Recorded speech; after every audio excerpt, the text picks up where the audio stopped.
Locked On Hawkeyes, your daily podcast on the Iowa Hawkeyes. Part of the Locked On Podcast Network, your team every day.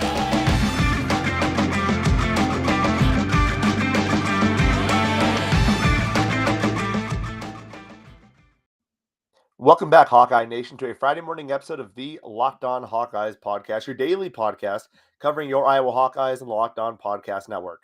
As always, I am your host, Andrew Wade, and we have a good episode for you today. We're going to be talking about Iowa versus Utah State, the game taking place in the Pentagon tomorrow night. We're also going to talk some more Iowa football. So we have all these guys coming in from recruiting class who could still be on the way out. We're going to talk about those decisions here in a few short moments. We're also going to talk about some interesting rumors we've heard in regards to Spencer Petras and whether or not he's going to be available for the Citrus Bowl, and how does this impact the future quarterback decision. That is all coming up on today's episode. But first, I want to thank you all for making the Locked On Hawkeyes podcast your first listen every single day. You can find the Locked On Hawkeyes podcast for free wherever you get podcast at, and also on YouTube by searching Locked On Hawkeyes. We're here Monday through Friday. And today's episode is brought to you by NetSuite. NetSuite is the #1 cloud financial system to power your growth. Head over to netsuite.com/LockedOnNCAA for special end-of-year financing on the #1 financial system for growing businesses. So we're going to get to Iowa, Utah State at the end. First, though, I want to talk about the Spencer Petras news. So from what I've heard, Spencer Petras may not be available for the game in the Citrus Bowl. Now, I don't know what he has been suffering as far as injuries goes. It sounds like he got hurt in the Michigan game. But Iowa, Kirk can be a little bit coy with what is going on in the injury front. So we don't exactly know what's happening with Spencer. But if that is true and they get back to practice, we're going to find out pretty quickly. And once they release a depth chart, we'll have a pretty good idea of what's going on. It sounds like it's less about Alex stepping over Spencer and more about Spencer being injured at this point. But I think if you're Iowa, you look at this as an opportunity. You see, with a couple weeks of bowl prep against a solid Kentucky team, can Alex go out there and can he play winning quarterback, or can he play winning football at the quarterback position? Going into this offseason, you need to make a decision. I don't like the idea of having two quarterbacks where you don't feel comfortable with being the guy. Now, Kirk might say he feels comfortable with that, and that's why they're not exploring the transfer portal. But when you have two quarterbacks, you have no quarterback, right? Anytime, and he says this, he doesn't want people to be looking over their backs. But we have seen them switch guys in and out throughout the end of the season. Now, supposedly most of that was due to injury, which I can understand. But also it seemed to be very timely with ineffectiveness as well. Now, part of that comes with the injury front. But you need to pick out a guy. You need to figure out who is the guy you want to roll with and have them battle the other guys in camp for the sake of Spencer and Alex. I think if you go in there with another year of a quarterback competition, I'm not sure both those guys stay. I'm not sure Alex Padilla stays. Look at what he did in that Northwestern game. I thought it was very impressive coming in as a backup quarterback and delivering balls on a dime. Now, he struggled the other games. I will openly admit that. But he showed some pretty nice things on tape, and coaches are going to look at that and say, we could use a guy like that. Alex came here to start. So did Spencer. But at this point, do you feel like either of those quarterbacks can truly run the offense to perfection? Yes, they can be effective if all is going well. Trent Dilfer won a Super Bowl with the Ravens. You can be effective and win games. But you want a quarterback who can help you win those games and is not just helping you not lose those games. Again, Trent Dilfer is the best example of this. A guy who, for all intents and purposes, a complete journeyman. He did not really do a lot. He was very much sit back and rely on your team to win the game. He did it with the Ravens with that phenomenal defense. He only had to, I'm looking around. He had to complete 12 of 25 passes for 153 yards and 1 touchdown. He also had a pick six. Now, granted, it was negated due to a holding, but Trent Dilfer was not a great quarterback, and yet he won a Super Bowl. Outside of that Ravens game, there are not a lot of examples of a team that had a bad quarterback and won a Super Bowl, or an average quarterback and won a Super Bowl. That is why NFL teams work so hard to identify their quarterback of the future. Now, this is not the NFL.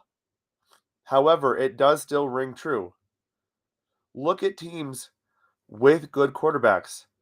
It is very rare in this era, save for Georgia maybe, to go to a national championship game and not have an all-pro level or an all-American level quarterback, or even an all-conference level quarterback at that. Alabama has had first-round pick after first-round pick at quarterback, and you had Jalen Hurts as well, the second-round quarterback. Clemson had Trevor Lawrence. They also had, I know we don't want to talk a ton about this guy, and I'm drawing a complete blank right now. Holy crap. Number 4, Deshaun Watson. Wow, I was really strong with that. There's been a lot of big-time quarterbacks at the national championship game. I'm not saying Iowa is going to make it to the national championship game if they had a big-time quarterback, but if you look at last year or 2 years ago in 2020, if we had Nate Stanley, Iowa goes 8-0. Now, I don't know. I don't think Iowa beats Purdue this year regardless of who's at quarterback. But it definitely wouldn't have hurt to have a quarterback like a Nate Stanley there. Or in Wisconsin where we couldn't do anything on offense. Having a quarterback who can make things happen.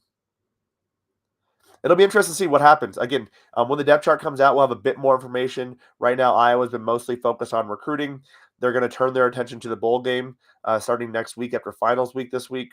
We're going to get more information coming out of practice in regards to that. And as we do, we'll let you know. But for all intents and purposes, it seems like Spencer Petras may not be playing in the Citrus Bowl. And we're going to get Alex Padilla with Joey Labas as the backup. Could be an interesting time in Iowa Hawkeye Nation. Coming up, we are going to talk a little bit about who could stay and who could go. Those are very important conversations. We have a lot of guys coming in as recruits, but who is going to be actually returning to the Iowa Hawkeyes? We don't exactly know at this point who that's going to be. So before we get to that, though, I just want to tell you, have you ever had an issue where you're about to putt to win the tournament? Right? You're playing a golf tournament, the putt to win the tournament, you're right there. You got a really cool hat on. If you sink it, the championship is yours. But on your backswing, your hat falls over your eyes. Is this how you're running your business? Poor visibility because you're still relying on spreadsheets and outdated finance software? To see the full picture, you need to upgrade to NetSuite by Oracle. NetSuite is the #1 cloud financial system to power your growth. With visibility and control of your financials, inventory, HR, planning, budgeting, and more, NetSuite is everything you need to grow, all in one place. With NetSuite, you can automate your processes and close your books in no time while staying well ahead of your competition. And over 27,000 businesses already use NetSuite, and right now, through the end of the year, NetSuite is offering a one-of-a-kind financing program to those ready to upgrade at netsuite.com/LockedOnNCAA. Head over to netsuite.com/LockedOnNCAA for special end-of-year financing on the #1 financial system for growing businesses. That is netsuite.com/LockedOnNCAA. And we talk a lot about betting here at the Locked On Hawkeyes podcast, and you can place all of your bets that you hear from me at betonline.ag. Betonline.ag has you covered all season long with more props, odds, and lines than ever before as football season continues to march to the playoffs. BetOnline remains your #1 spot for all the sports action this season, so head over to their new updated desktop or mobile website, sign up today, and receive a 50% welcome bonus on your first deposit. All you need to do is use the promo code LOCKEDON. That's LOCKEDON. From basketball, football, NHL, boxing, and UFC, right to your favorite Vegas casino games. Don't wait to take advantage of all the amazing offers available for the 2021 season. BetOnline.ag is the fastest and the easiest way to bet on all your favorite sports. BetOnline.ag, where the game starts. And again, thank you for making the Locked On Hawkeyes podcast your first listen every single day. Make sure to check out the Ultimate College Football Playoff Preview 2021, local experts, betting advice, and draft analysis. The most comprehensive college football playoff preview begins today. day. So check that out. Before that, we talked about Spencer Petras. We're turning our attention to who could actually be leaving. We talked a lot about recruiting this week, a ton. Every single episode had a recruiting spin on it. But now I want to talk about who could be leaving, right? Because that when we talk about who could play early, right? Could Xavier play early? He could, but it also very much depends on who is actually going to be here next year. And we don't know at this point. To this point, Iowa has had a few transfers. We expected Tyrone Tracy Jr. to leave. That was not an unforeseen thing. We expected Tyler Goodson to potentially leave, although I thought he may come back. I didn't think his senior or junior season was really all that good. But nevertheless, the shelf life of a running back is very, very short. So he needs to go get his money while he can. So we kind of saw that happening again. But who else could be leaving? And it makes it really difficult because you have an extra year of COVID eligibility. So a guy like Riley Moss, who has played all 4 years of his eligible time at Iowa, including his gray shirt year where he came on scholarship, Riley Moss has an extra year due to COVID. Sam Laporte is a junior. He has actually 2 extra years, technically, if he wanted it. Charlie Jones has an extra year because of COVID. Jack Campbell is a very good player, has a couple of years. Tyler Linderbaum has 2 years, actually, if he really wanted to. Dane Belton has a couple of years. Jack Herner has 1 extra year. And Kyler Schott has an extra year due to COVID as well. Do any of those guys return? That's a big question. It really changes the dynamic of this team, right? If Dane Belton, Jack Herner, and Riley Moss all return, we only have 1 open spot in the secondary next year. And it's at the place where Matt Hankins has recently departed, which is probably going to be Jamari Harris or Terry Roberts. But if Dane Belton leaves, well, now we open the door up for Xavier or Cooper. If Jack Herner leaves and Dane doesn't, we still open the door up for a Cooper DeJean or an Xavier. Now, it's worth noting, obviously, Sebastian Castro in that mix as well, Quinn Schulte in that mix as well. I don't want to take away anything from those guys. It wouldn't surprise me to see them win the job, but those are the guys people are thinking about, Cooper and Xavier. If Jack leaves, what could happen is Kayvon could slide over into Jack's spot. We could see Cooper or Xavier in that safety spot, and Dane stay put, or Dane could slide back, as we have seen in the past as well, with Cooper or Xavier playing that cash position. If Riley Moss leaves, which is expected considering he did accept the invite to the Senior Bowl, although that doesn't officially declare him for the NFL draft, if he leaves, now we have 2 open cornerback spots. Now that becomes very interesting because Cooper DeJean was playing corner in the last couple games for a few snaps. Does that mean Iowa sees him at corner or at safety? I think most people project him at safety, but it sounds like because of depth reasons, he was at that cornerback spot. Could he win a position or win that battle just so we can get on the field? Again, Phil Parker likes to play his best guys. The obvious candidates are Terry Roberts and Jamari Harris, but do not count out Cooper DeJean at that spot. Sam Laporte is a really interesting one. I'm really curious to see what his stock is and what makes him want to go. We know he's a solid tight end, but I cannot see him as any more than the 4th or 5th round tight end at this point. He's had some issues with drops. PFF has never really graded him as a fantastic blocker.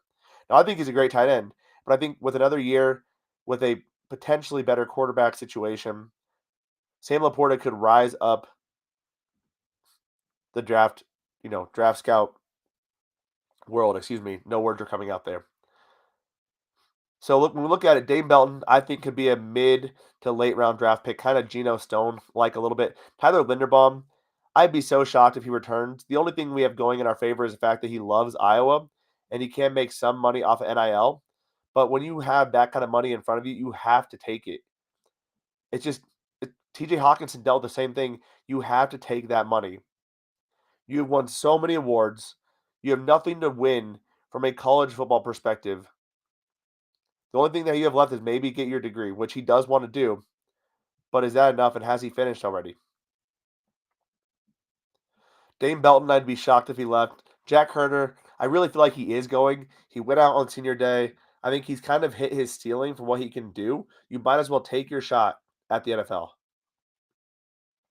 He's probably going to be a UDFA or a late round pick, depending on how he runs. Riley Moss could be as high as a second round pick or as low as a fourth or fifth round pick, depending on how his injuries shake out. How do teams feel about his injuries? And that's the only reason why I think he could return is the fact that he could get rehab, get healthy, and then go into next NFL draft season with a fully rejuvenated body. Sam Laporta, I think, could be a fifth or sixth rounder. Charlie Jones is a really interesting case because teams do like return men. He hasn't shown as much on the wide receiver front, but I think he did show enough. But mostly it comes down to, do you want a return man, and how much are you willing to spend on draft capital for that? He could go as high as a fourth or fifth round pick. We saw Iowa State's backup running back, who was a return man, get drafted by the Vikings and do pretty well so far. Charlie Jones is a guy who could get that kind of love. And if he tests well, if he runs a sub 4.40, that could look pretty good. Now, granted, with a slightly slimmed down wide receiver room, maybe Charlie returns to try to show what he can do on film a little bit more from a wide receiver position, although I would say he's done quite a bit to this point. Jack Campbell, I can't see him going, but he is getting a lot of love. I've seen him ranked as high as a third round draft pick. It's tough to turn that kind of stuff down, but I think Jack Campbell, if he returns, can really show out what he can do, potentially get into that second round range. He can show some of his range covering people and his speed. He's not just another Iowa linebacker who is probably a better fit in the 70s and 80s. And then finally, Kyler Schott.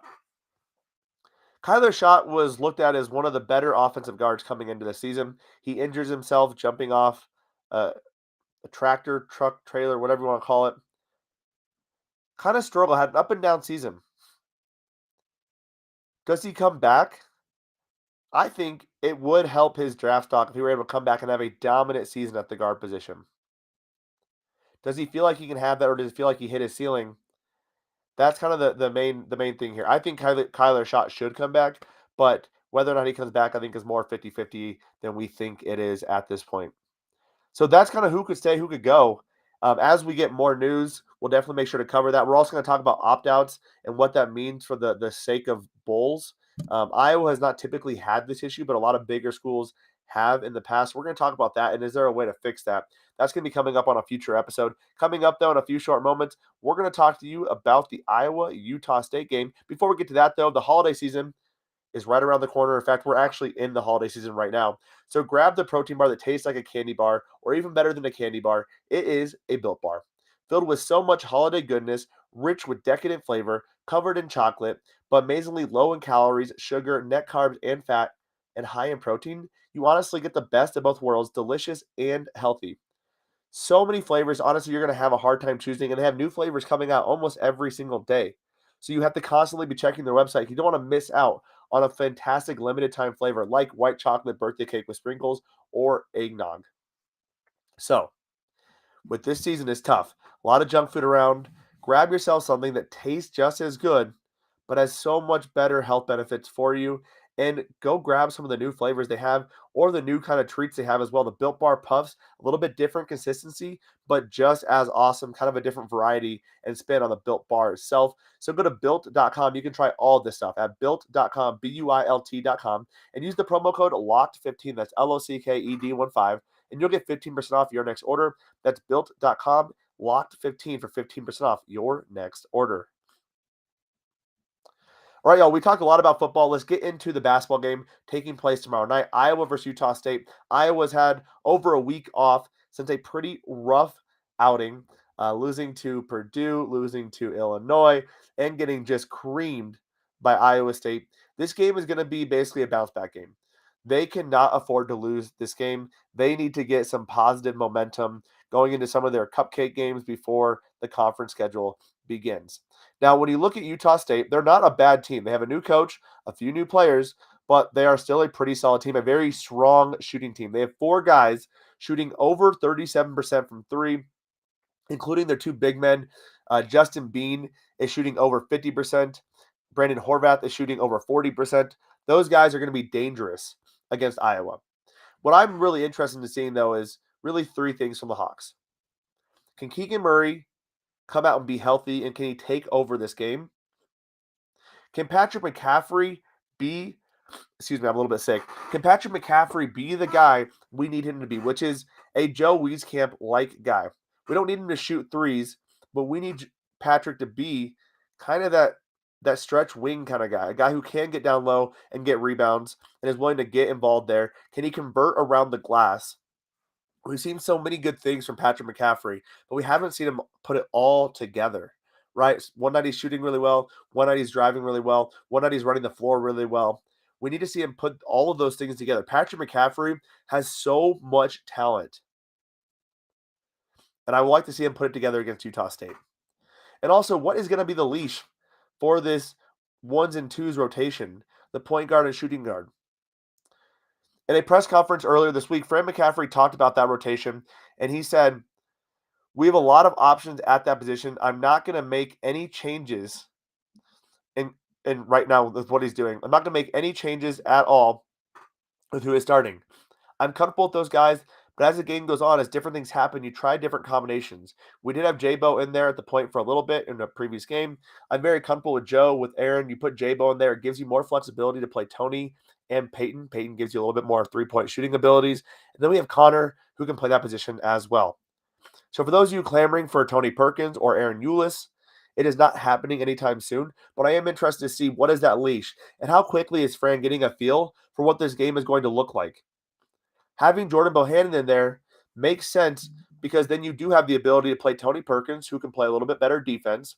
You have Peyton Sandberg, who can also play pretty good defense and can shoot the three ball. So when you need a little bit more outside shooting, that rotation does make sense. When you need more defensive energy, though, it's really a toss-up between Joe T and Tony, or Aaron and Tony, or even Joe T and Aaron. We've seen them play together as well.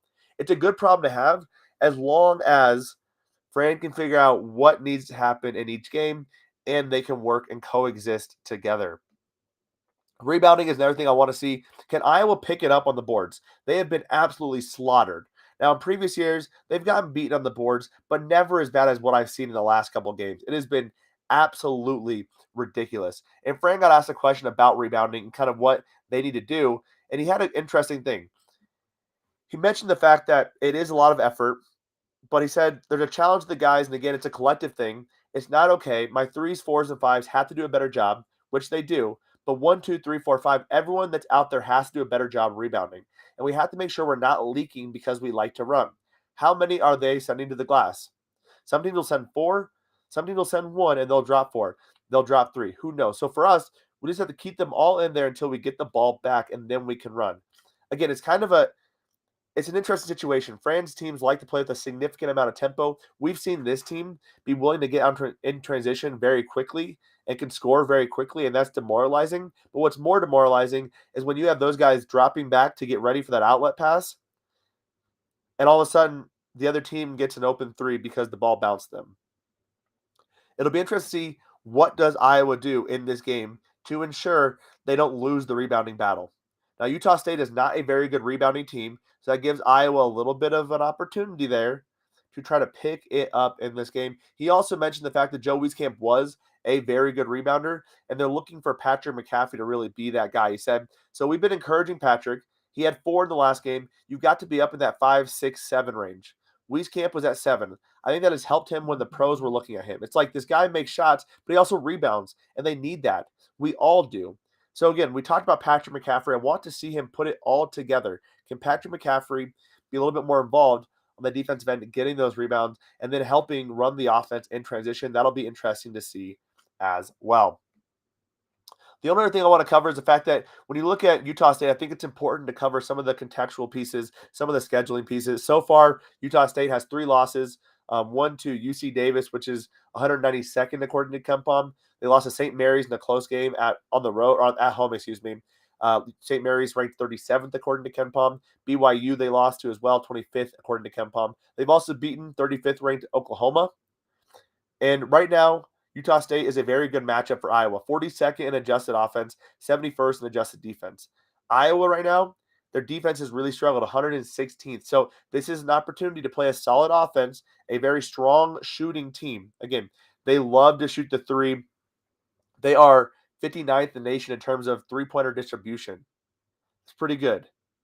Again, 4 guys over 37%. Iowa needs to defend the perimeter, and they need to get offensive and defensive rebounds at a better clip than what they've been doing.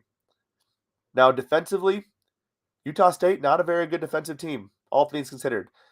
Could be a very high-scoring game, but it's important that Iowa doesn't let it become a high-scoring game, and rather they allow themselves to get out in transition. They put pressure on Utah State, and they make it a blowout, not a run-and-gun, high-scoring, back-and-forth game.